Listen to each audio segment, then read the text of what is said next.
KBS 7시 뉴스 함께하고 계십니다. 지금 시각은 7시 28분입니다. 올해 12월부터 농촌 체류형 쉼터라는 제도가 시행됩니다. 강원도가 이 제도를 도입하면 연평균 최대 4,429억 원의 경제 효과가 예상된다고 합니다. 오늘 이슈의 토크에서는 농촌 체류형 쉼터 제도 도입의 기대 효과에 대해서 얘기 들어보도록 하겠습니다. 강원연구원 최익창 연구위원 함께하겠습니다.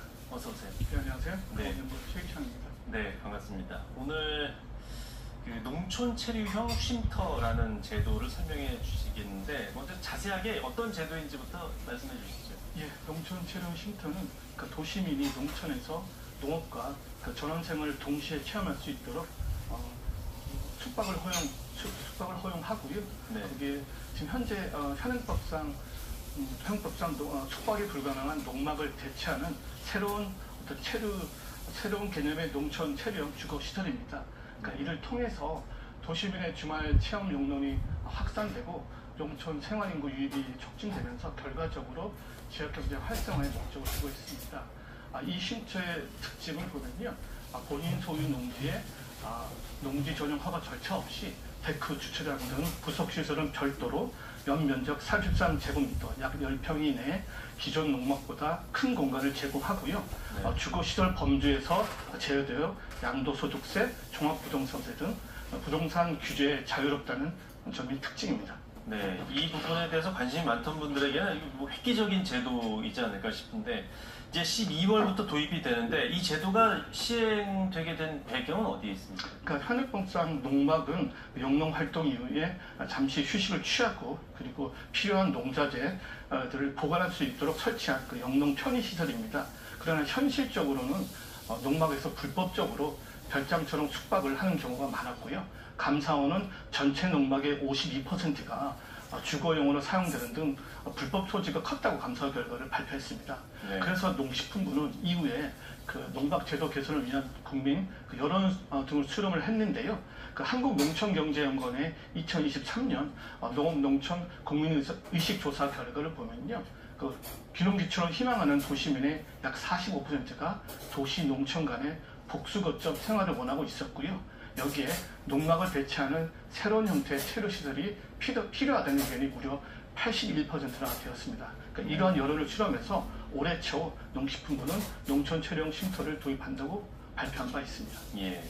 이 농촌 체류형 쉼터가 이제 앞으로 도입이 되면 강원도 지역의 어떤 소멸 위험 지역 이런 쪽에는 일정 부분 해결이 좀 가능할 것이다 이런 예측이 좀 많이 나오겠네요. 그렇습니다. 농촌 체류형 쉼터는 숙박이 가능하고 세금 혜택으로 현재 농막 수요를 거의 흡수할 가능성이 높기 때문에 네.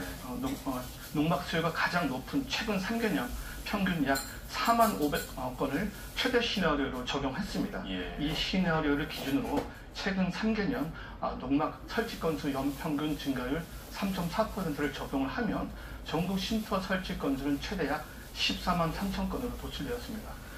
최근까지 강원도 농막 설치 누적 건수는 전국의 16.4%를 차지하고 있는데요. 네. 이 비중을 앞서 추정된 전국 쉼터 설치 건수에 적용을 하면 강원도는 10년간 최대 약 7만 8천 건의 쉼터가 설치되는 것으로 추정되었습니다. 이 강원도 농촌 지역의 새로운 인구 유입에 가장 기여가 큰 것이 귀농귀촌인 제도인데요. 이 귀농귀촌인 가구는 1인부터 4인상까지 구성하고 있고요. 각각의 구성 비중을 강원도 쉼터 설치 건수에 적용하면 최대 약 10만 명이 강원도 농촌에 체류할 것으로 전망됩니다. 예. 이 농촌 체류형 쉼터 제도가 앞으로 도입이 되면은 경제적 효과도 좀 굉장히 클 것으로 지금 예측을 하고 있는데 어떤 이유에서 어느 정도 예측이 나오는지도 자세히 설명을 해주시죠. 앞서 추정된 농촌 체류 인구 10만 명의 한국문화관광연구원에서 발표한 인구 감소 지역 체류객 1인당 평균 소비 지출액 약 10만 원을 곱하면 강원도 농촌 체류 인구는 최대 약 100억 원을 소비하는 것으로 나타났습니다. 여기에 현행법상 주말 체험 용농 목적으로 한 가구 세던 정부가 소유 가능한 농지 최대 면적은 1000제곱미터 약 0.1헥타이고요. 예. 강원도에서 실제로 거래된 농지 가격은 제곱미터당 5만 7천 원 수준이었습니다. 이렇게 강원도 쉼터 설치 건수 최대 7만 8천 건에 가구 등 최대 소유 가능 면적 0.1헥타를 곱하면 농지거래 규모는 최대 약 896헥타, 여기에 농지 실거래 가격을 곱하면 최대 약 5,120억 원까지 농지 거래액이 증가하는 것으로 추정되었습니다.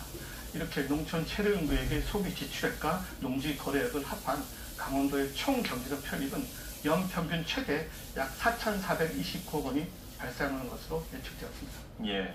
준비만 잘 된다면 강원도가 이번 제도 도입을 통해서 많은 이익을 좀 얻게 될 수도 있을 것 같은데 어떤 준비가 더 필요하다고 보십니까?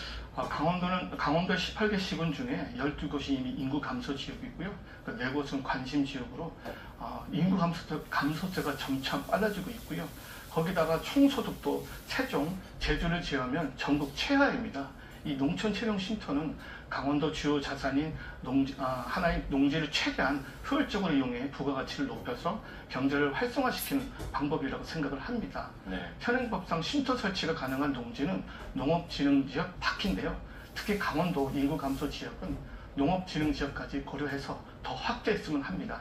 여기에 농지를 구입하려면 주말 체험 영농 계획서 제출이 의무인데요.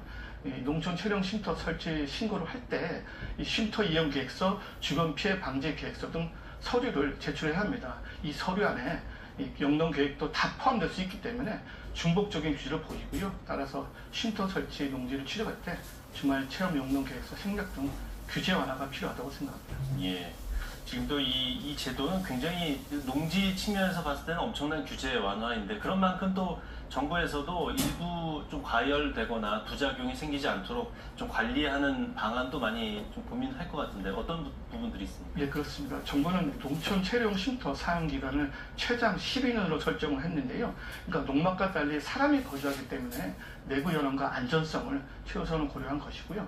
여기에 쉼터 도입은 도시민이 농촌에서 일시적으로 체류하면서 최대 12년 동안 영농 체험을 할 수 있는 기회를 제공하고 최종적으로는 귀농귀촌을 유도한다는 것이군요. 예. 이후에 지속하고 싶다면 그때는 농촌주택을 마련해서 제대로 된 생활 기반을 갖추도록 하고 쉼터는 철거, 농지는 원상복원을 하게 됩니다. 또 하나는 지방자치단체가 그 쉼터 단지를 조성해서 도시민들에게 임대해주는 방식도 허용되는데요. 사실 농지 투기를 막기 위해서 민간업체가 이러한 행위를 하는 것을 금지를 했습니다. 다만 이런 조치를 보면 농촌 빈집 문제와 농지 잠식, 농지 투기 등 정부의 고민이 좀 겹치는 걸 알 수 있습니다. 예, 이 제도를 잘 활용해서 강원도에 좀 도움이 되는 쪽으로 노력을 해야 되겠습니다. 오늘 말씀 잘 들었습니다. 고맙습니다. 감사합니다.